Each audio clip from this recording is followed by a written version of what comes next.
Welcome to episode 9 of the Trade Up podcast featuring John Finan, founder and owner of Finan Home Service and electrician by trade, and me, Lisa Brand.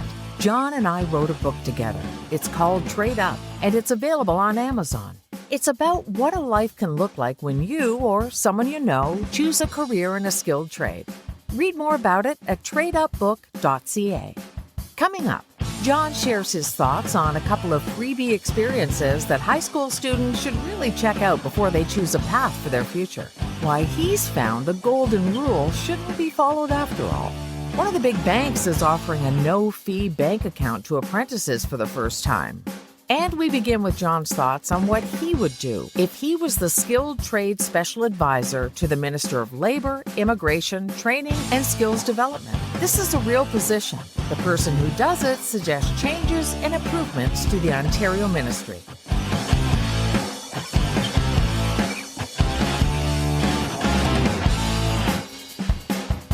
I'm a big fan of putting the big rocks in the jar first. And the biggest rocks are, making sure that every possible journey person is matched up with an apprentice. It's different in each industry, but let's just assume it's a 1-to-1 ratio. So one journey person has one apprentice.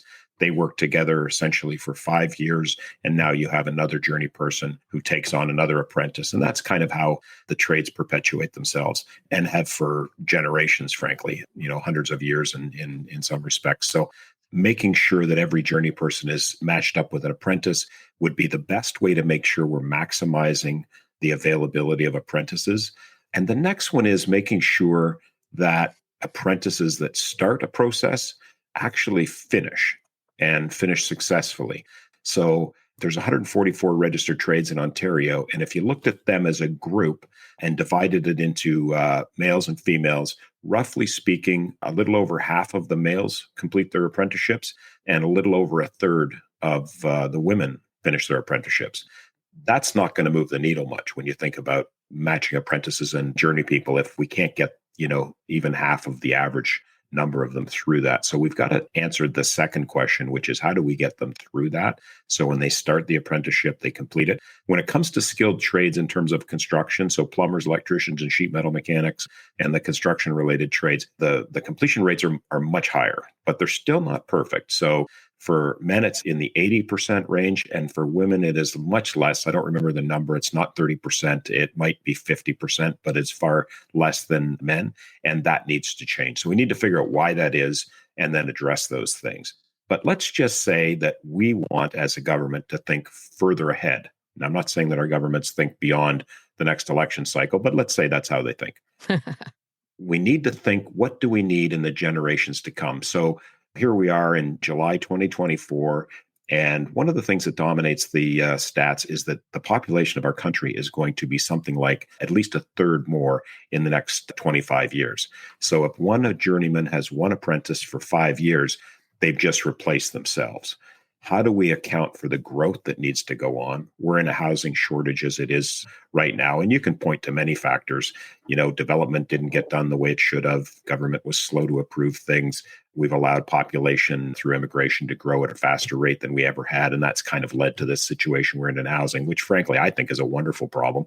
Let's build houses and have places for those people to live while they work. That's a good thing.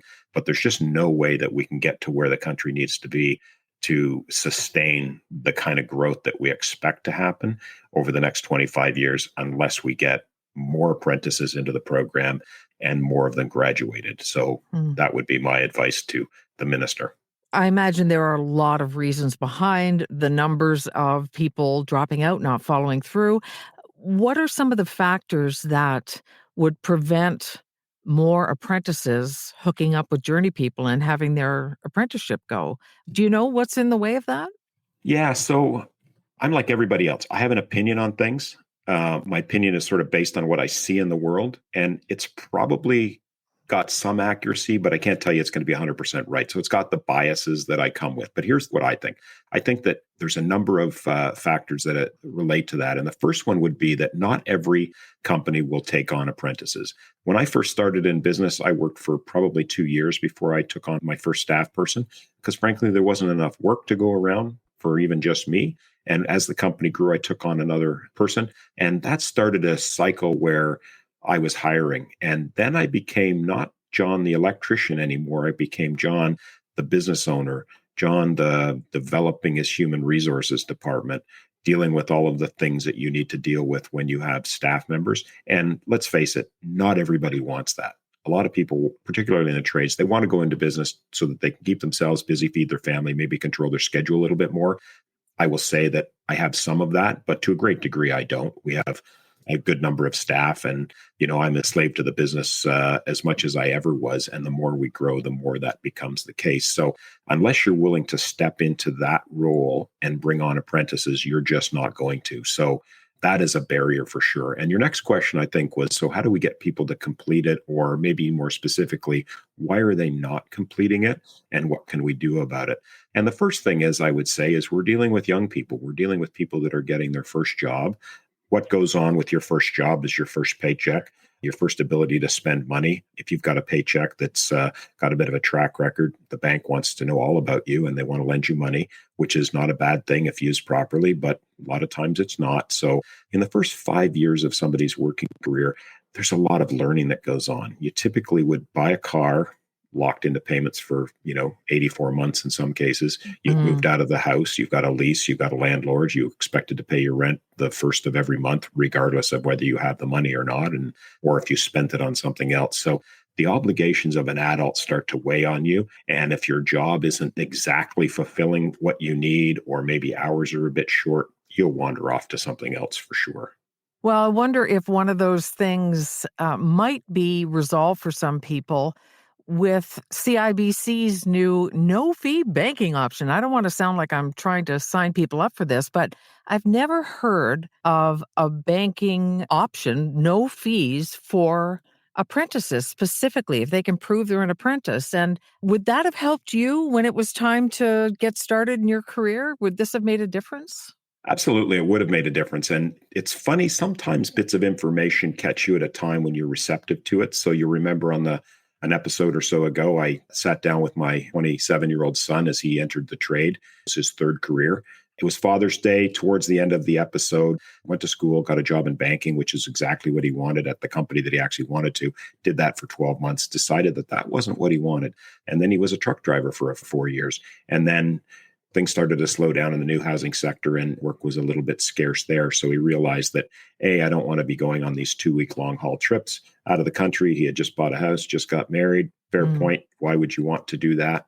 And then was looking for something with a little bit more stability. So, but towards the end of the episode, he reminded me that when he was a teenager, I sat down and I showed him how he would be $250,000 ahead of all of his friends if he would forego college or university. And I'm guessing what I would have presented to him is, I've saved up money for your RESP.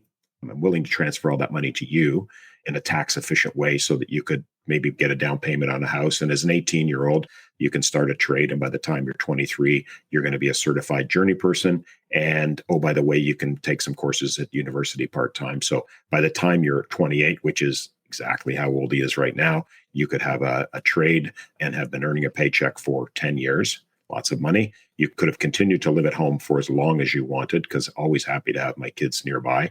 And you could have gotten a university degree and be 10 years older than you are now, which seemed to him like a really long time. And hey, why am I going to listen to my dad? So, circling back to the CIBC thing, I probably wouldn't have seen it for the opportunity that it is, which is just to save a little bit of money, but a little bit of money every month. And I don't know what bank fees are these days, but it's not a lot of money. But hey, every 10 or 15 bucks helps. And if you multiply that by 12 and then times 10 years, that adds up to something. And I think the bank is on to something where they're trying to micro target an industry and a group of people that are going to have well-paying jobs, where they're going to have this kind of security that the bank is going to want for them to be able to borrow money for homes and cars and all the other things that people want to have in life.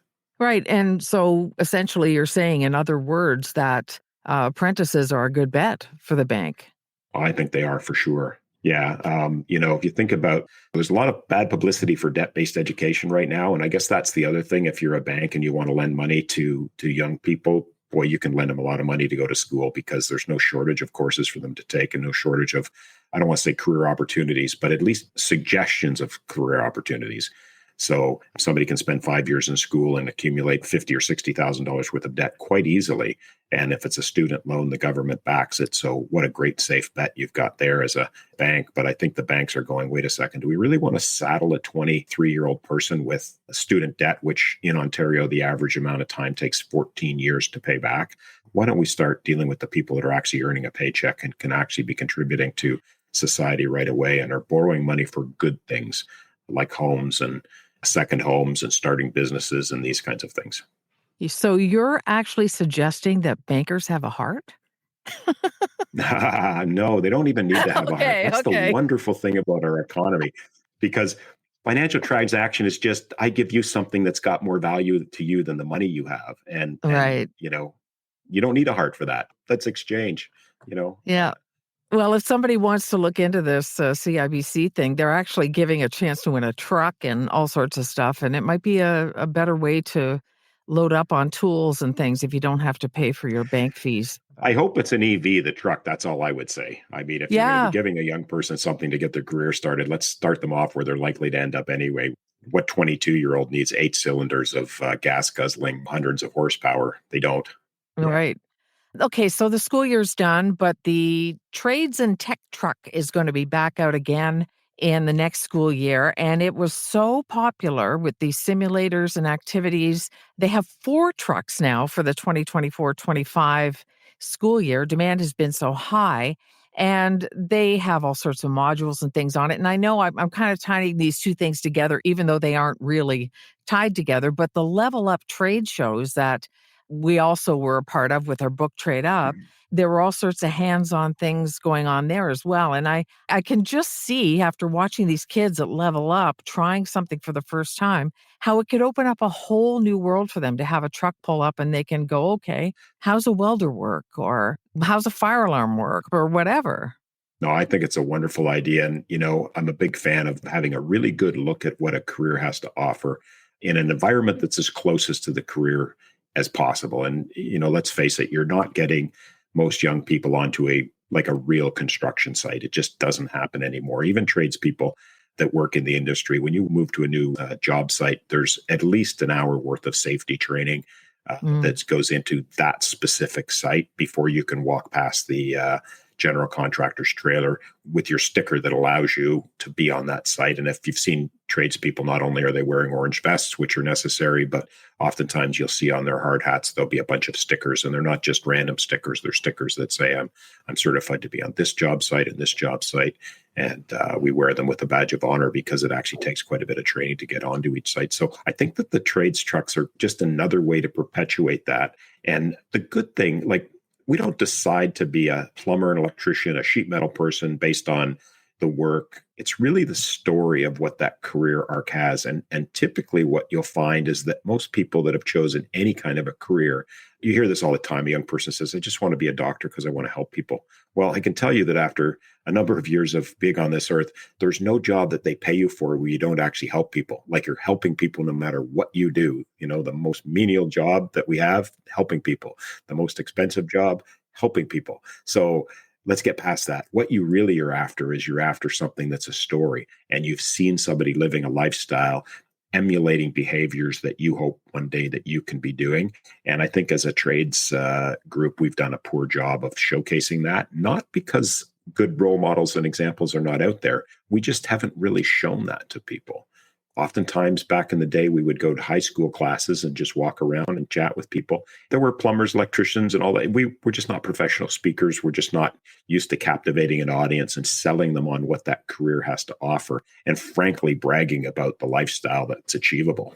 For an 18-year-old, what are you interested in? When I was 18, it was like, what kind of car are you driving, and what you have a motorcycle? Tell me all about your motorcycle. That's what I want to know about. And I would hopscotch past that as I moved into my 20s and 30s because you move on to other things. But it's really the story of the trade that you're interested in and the lifestyle that you can have if you dedicate yourself to that career. And I think the trades trucks are a wonderful way to do that. Parents and kids can actually go online at skillsontario.ca and say, I want you to come to my school. But you're talking about the story about the trades. And there's a passage in our book, Trade Up, available at Amazon, and tradeupbook.ca, that Audible as actually well. Audible as well, that actually came Yeah. from something I saw, and it's because I'm a Gilmore Girls fan. I'll probably go and watch the whole series again. But there's a moment where Luke is talking about Luke is the coffee shop owner, talking about his nephew, and he says he's destined for a trade school. And I just about jumped out of my chair and went, no, that's the kind of crap that we don't want to hear. That's not the truth. That, he was saying, okay, he's dumb. He's not going to do anything better than a trade. Oh, really? So he's going to have money in his pocket? Like, it really kind of ticked me off. It was a cheap, old school thinking shot. And we put that in the book to be a moment where it's like somebody can go, no, that's not what it's about. Yeah, that's right. You see all kinds of things in life where somebody will just throw out that fact that everybody knows about. And, I'll give you an example of one that I don't know that I've heard again after I heard it the first time, but it's, and I don't even know who told me this. We've always heard, well, you need to follow the golden rule, Lisa. You need to treat others as you would expect to be treated. And we all nod our head like, yes, this is a holy grail.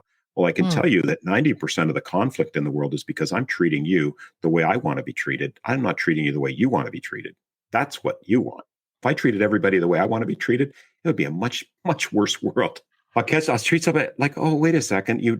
I just got back from 2 weeks with my racing motorcycle at a track in Ottawa. Like, who doesn't want to spend 8 hours driving to Ottawa and spend 2 days sleeping in their trailer and racing around the track, trying to pass all the other dudes that did the same thing? I mean, it's like, Right.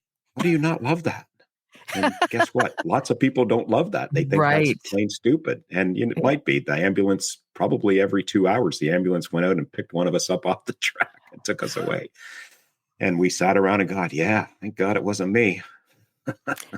That's a very good point, though. Treating people, and that involves listening and all those other things that you need to do to figure that out. It's client focused. Yeah, exactly. The racing is exciting, though. I have a blast doing it. Yeah, the fellow that I was beside is a long haul truck driver. He's I called him a young fellow. He's 57, so he's 3 years younger than me. His bike and my bike are very similar. And he and I, so there's about 100 people that do this and divided up into 3 groups. So typically on this 5-kilometer track, there's about 30 bikes at a time. And you divide up into the medium, fast, and slow group. So I'm in the medium group, and I tend to be in the slower end of the medium group. So it's hard for me to find somebody that I can actually pass. But when I got behind this fellow, I'm like, oh, there's a guy I can pass. So there's 22 corners at this track, and I could pass him on 4 of them. I don't know if he could pass me on the other 18, but he didn't. He just chose not to do that. So I just stayed behind him, and I cherry picked the times I could pass him, and he never passed me back. And he wasn't comfortable doing that, but I was quite enthralled with racing into a corner and getting there first. Good stuff. So it sounds like big fun. It's, and I don't want to say it's just guy stuff, because there was probably about 15 women that were there as well, and they had just as much fun as the rest of us too. So it was good to see.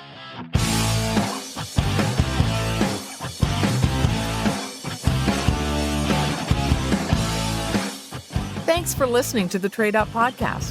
If you have feedback or would like to suggest an interesting guest, email john@tradeupbook.ca.